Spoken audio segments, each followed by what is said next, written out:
İlk önce burada m'i sadələşdirirəm. M bərabərdir 2 vurulsun 3 üstündə k plus 1'dir, düzdürmü?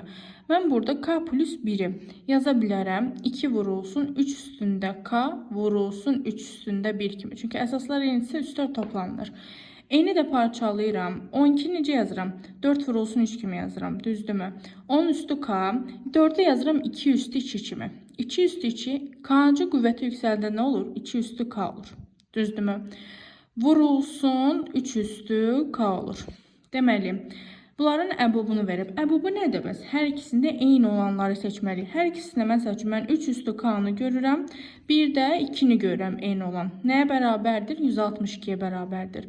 3 üstü k buradan bərabərdir. 162 2'ye bölsənir 81. 81 nəyə bərabərdir? 3 üstü 4'dür, düzdür? Deməli, k-mız nəyə bərabərdir? 4'ə bərabərdir. K-mız 4-dürsə məndən nə istəyirdi? M istəyirdi. Tapaq. M bərabərdir. Deməli, m'imiz nə oldu? 2 vurulsun 3 vurulsun 3 üstü 4. Bu da nəyə bərabərdir? 486'ya bərabərdir.